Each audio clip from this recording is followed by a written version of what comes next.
तर नमस्कार मंडळी, आपण चाललोय आता नाशिकला।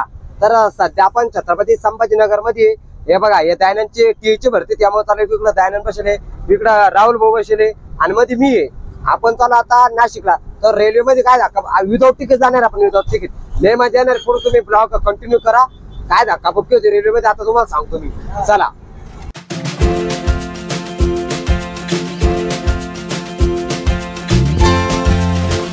मित्रांनो, ते पाहून रिक्षात आलो इथं रेल्वे स्टेशन लो आणि लेबोर कारभार झाला। मला थोडा पोटात बी वाढवा पाहिजे म्हणून थोडा नाश्ता करू, मिसळ पाव खाऊ आणि लगेच डायरेक्ट आता नाशिक लिहून रेल्वे आता टाइम बी झाला आता।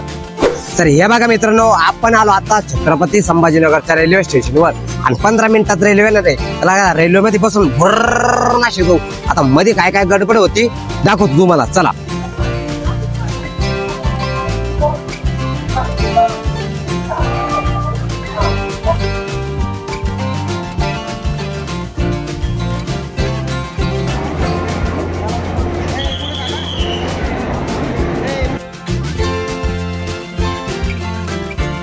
तर हे बघा मित्रांनो, रेल्वेत बसलो आता आपण 2 मिनिटात नाशिक जाणार आहे।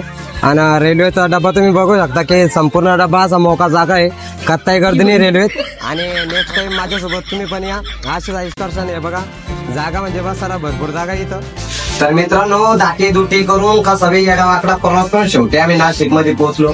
सध्या लिफ्ट मध्ये आता चाललो तिकडं। तर मित्रांनो, हे बघा, बोलता बोलता आपण आलो डायरेक्ट आता गंगा नदीवर। भावनाकडे सगळ्या चहा पाणी घेतले, नाश्ता केला, लगे आता मस्त गंगा नदी फिरायला लो। या पहा तुम्ही नदी, चला पुढे दाखवतो तुम्हाला।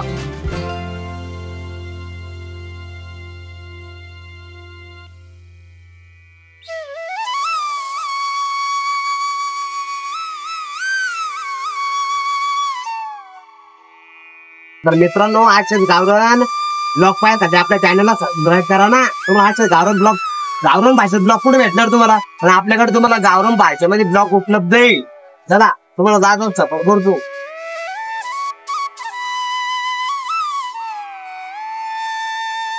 हे पहा मित्रांनो,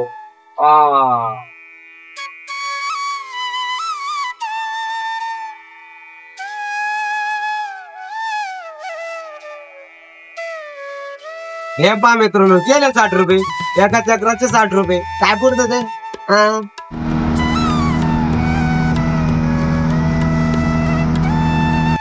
मित्रांनो, आता तुम्ही गंगा नदीचं ठिकाण पाहिलं आणि आपण जहाजामध्ये बी सफर केला। तर आता मी तुम्हाला नाशिकचं फेमस काळाराम मंदिर दाखवतो, चला। तर मित्रांनो, भरपूर दिवसाची इच्छा होती काळाराम मंदिर फिरायची, आता शेवटी आपण काळाराम मंदिर जवळ आलो। तर चला मध्ये बघूया मंदिर कसं आहे।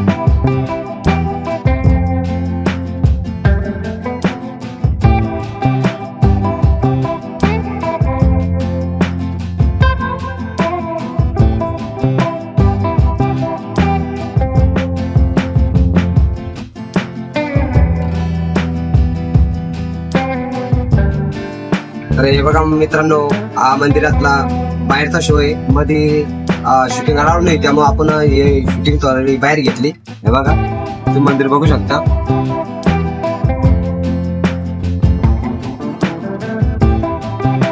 मित्रांनो, आता आपण शेवटचं स्थळ पाहायला आलो। त्या स्थळाचं नाव आहे तपोवन। इथं रामाची भरपूर मोठी मूर्ती आहे, एकदम लगे निसर्गरम्य वातावरण, इथं पाणी बिनी एकदम भारी आहे। तुम्ही सहलीला सुद्धा येऊ शकता इथं, मित्र परिवार फिरायला एकदम म्हणजे फिरायला एक नंबर, इकडं टेन्शनच नाही, लगे एकदम भारी आहे।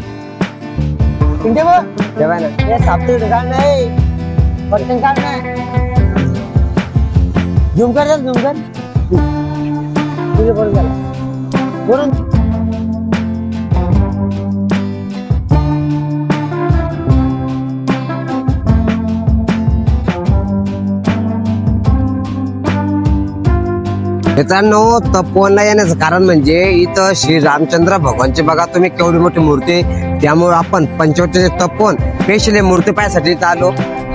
तर चला तुम्हाला मूर्ती दाखवतो मी। आणि बघा, इथं रोजच्या शेकडो हजारो पर्यटक इथं येत असतात। चला मित्रांनो, आपण मूर्तीचं दर्शन घेऊया, चला।